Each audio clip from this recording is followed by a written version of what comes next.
Imagine, abrir a fatura do cartão de crédito e sentir aquele frio na barriga, um nó na garganta e a vontade imediata de fechar os olhos e fingir que nada aconteceu. Essa reação não é apenas sobre dinheiro, mas sobre emoções profundas que moldam nossas decisões financeiras. A culpa, a negação e a procrastinação não surgem do nada. Elas são respostas naturais do cérebro. Diante do estresse e da ansiedade causados pelas dívidas, muitas pessoas acreditam que a solução é apenas cortar gastos ou trabalhar mais horas, mas nossa mente cria mecanismos de defesa que nos afastam da realidade financeira, mantendo-nos presos em um ciclo de frustração e medo. A culpa surge quando nos lembramos das escolhas passadas que nos levaram à dívida. Talvez uma compra impulsiva, um empréstimo mal planejado ou o acúmulo silencioso de pequenas despesas. O cérebro registra essas decisões como falhas pessoais, e a emoção que sentimos é intensa o suficiente para nos paralisar. Em vez de agir de forma estratégica, podemos nos punir mentalmente ou evitar abrir extratos, criando um padrão de evasão. Essa reação é natural, mas perigosa, porque impede que tomemos medidas concretas para melhorar nossa situação financeira. A negação, por outro lado, atua como um escudo emocional. É o momento em que dizemos a nós mesmos que a dívida não é tão grave assim. Ou vou resolver isso depois. Esse comportamento evita o desconforto emocional, mas tem consequências reais. Juros continuam a crescer, cobranças se acumulam e o estresse intensifica. Pessoas que entram nesse ciclo frequentemente experimentam um conflito interno constante, sabendo que precisam agir, mas adiando cada passo, como se a procrastinação fosse um refúgio temporário. E falando em procrastinação, ela é muitas vezes a manifestação prática desses sentimentos. Quando a mente está sobrecarregada pela culpa e negação, cada decisão financeira exige energia emocional, que parece inexistente. Então, adiamos pagamentos, evitamos negociar com credores ou ignoramos o planejamento financeiro. A procrastinação não é preguiça. É um sinal de que a mente está tentando lidar com uma sobrecarga emocional. E quanto mais adiamos, mais a dívida cresce e mais a culpa e a ansiedade se intensificam, criando um ciclo quase automático que parece impossível de quebrar. Entender esses padrões é o primeiro passo para recuperar o controle. Não se trata apenas de cortar gastos ou criar planilhas, mas de reconhecer que a mente reage de maneira previsível ao estresse financeiro. Ao identificar culpa, negação e procrastinação como respostas psicológicas naturais, podemos começar a desenvolver estratégias que transformem comportamento e hábitos. Pequenos ajustes, como enfrentar a dívida de forma gradual, estabelecer metas realistas e praticar autocompaixão, ajudam a reduzir a carga emocional e a criar espaço para decisões mais racionais. Ao longo deste vídeo, vamos explorar casos reais e exemplos práticos de pessoas que sentiram exatamente essas emoções e conseguiram, passo a passo, transformar sua relação com o dinheiro. Você verá que não está sozinho e que, ao compreender a psicologia da dívida, é possível mudar a trajetória financeira sem sofrimento extremo ou culpa constante. A chave é a consciência do próprio comportamento, o reconhecimento das emoções e a escolha de agir de forma estratégica, mesmo quando o impulso inicial é fugir do problema. Quando falamos de dívida, muitas pessoas imaginam apenas números e contas a pagar, mas a realidade é que por trás de cada valor há decisões emocionais, hábitos enraizados e padrões de pensamento.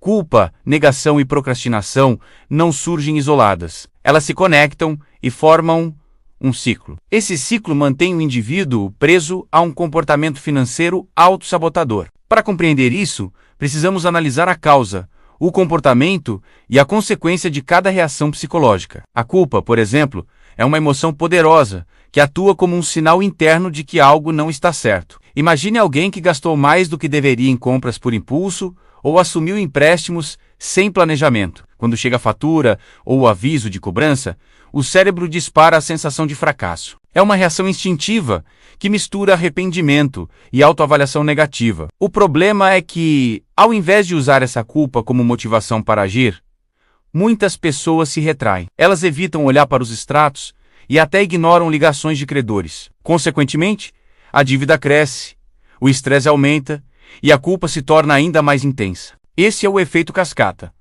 A emoção que deveria sinalizar a correção passa a paralisar a ação. A negação funciona como um mecanismo complementar. É o que nos leva a pensar: isso não é tão sério, tem tempo de sobra para resolver, ou alguém vai me ajudar. Essa autoilusão permite que o cérebro reduza temporariamente a ansiedade, mas cria um atraso real na solução do problema. A negação é especialmente comum quando o endividado não possui educação financeira sólida, ou nunca aprendeu a lidar com planejamento e controle emocional. É como se a mente dissesse: se eu não olhar, o problema não existe. Claro que, na prática, a dívida continua a crescer, os juros se acumulam e as cobranças ficam mais severas. Aqui, a consequência é dupla.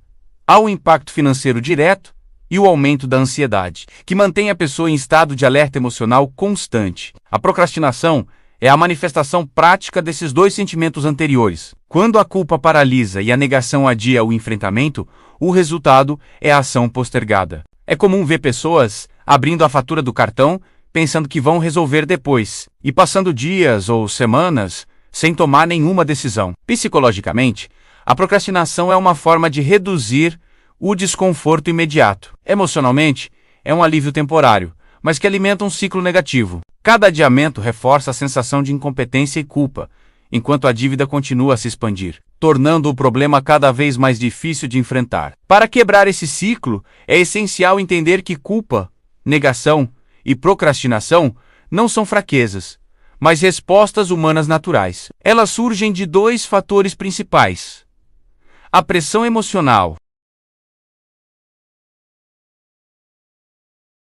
Muitas pessoas crescem em famílias onde dinheiro é tabu, ou aprendem que gastar é sinal de status, sem receber orientação sobre controle financeiro. Quando entram em contato com dívidas, o cérebro reage como se estivesse em risco.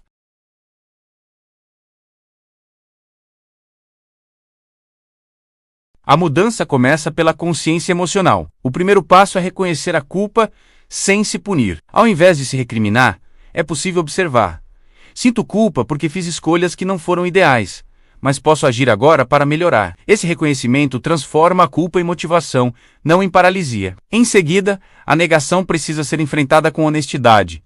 Listar dívidas, prazos e juros. Cria uma imagem clara da situação, reduzindo o poder da autoilusão. Por fim, a procrastinação pode ser combatida com pequenas ações graduais, como pagar pequenas parcelas, renegociar prazos ou organizar pagamentos em ordem de prioridade. Cada passo, mesmo que pequeno, gera a sensação de progresso e reduz a ansiedade, fortalecendo a confiança em si mesmo. Exemplos práticos mostram como isso funciona. Ana, uma profissional de 32 anos, acumulou dívidas no cartão de crédito ao longo de 2 anos. Inicialmente, sentia culpa intensa e evitava abrir faturas, enquanto procrastinava pagamentos. Ao reconhecer seus sentimentos e organizar suas dívidas em uma planilha simples, Ana começou a pagar pequenas parcelas regularmente e a renegociar condições com credores. Em poucas semanas, a ansiedade diminuiu. O ciclo de culpa e procrastinação foi quebrado, e ela conseguiu criar um planejamento financeiro sustentável. O ponto-chave aqui é que a mudança não exige soluções radicais, mas sim ação consistente, baseada na compreensão psicológica do próprio comportamento. Além disso, é importante perceber que emoções negativas podem ser convertidas em aprendizado financeiro. Cada decisão que gerou dívida oferece uma oportunidade de entender gatilhos de consumo, padrões de gasto e estratégias de prevenção. O objetivo não é eliminar completamente a culpa ou a procrastinação, o que seria irreal, mas aprender a gerência loss e reduzir seu impacto. Estratégias como mindfulness financeiro, registro de gastos, metas realistas e suporte emocional aumentam a resiliência e permitem que decisões futuras sejam mais conscientes. A psicologia da dívida também mostra que o impacto emocional não se limita ao dinheiro. Quando a culpa, negação e procrastinação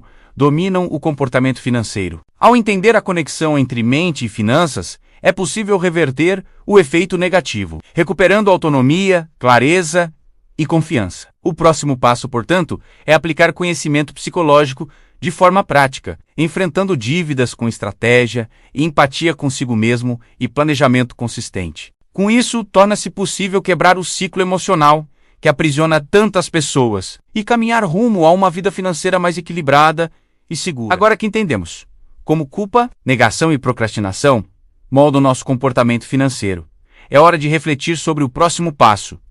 A dívida não precisa ser um fardo eterno. Ela pode se tornar um ponto de aprendizado e transformação. Cada decisão que adiamos, ou cada emoção que ignoramos, nos dá pistas valiosas sobre nossos hábitos, gatilhos emocionais e padrões de consumo. Reconhecer essas emoções é o primeiro ato de coragem. E agir mesmo diante do desconforto é a chave para quebrar ciclos que parecem impossíveis de superar. Comece pequeno.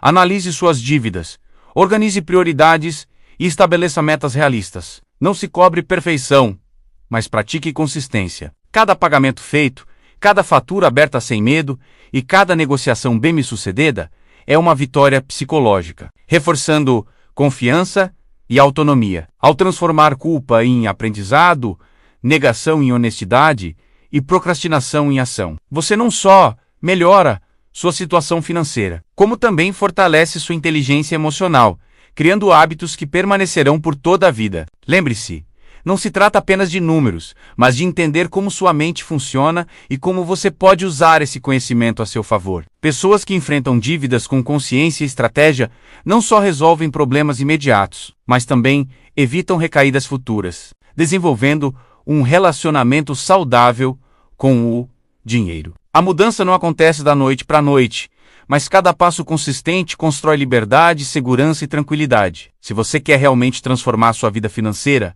o momento de agir é agora. Comece reconhecendo suas emoções, anotando suas dívidas e definindo pequenas ações que pode executar ainda hoje. Cada atitude consciente é um tijolo na construção de uma mente financeira forte, resiliente e estratégica. Compartilhe este vídeo com quem precisa entender que não está sozinho nessa jornada e que é possível vencer os ciclos emocionais que sabotam decisões financeiras. E se você deseja continuar aprendendo sobre comportamento financeiro e psicologia do dinheiro, inscreva-se no canal, ative o sininho e acompanhe os próximos conteúdos. Vamos juntos transformar conhecimento em ação, emoção em estratégia e dívidas em aprendizado. Lembre-se, sua mente pode ser sua maior aliada quando você compreende suas respostas emocionais, escolhe agir com consciência e intenção.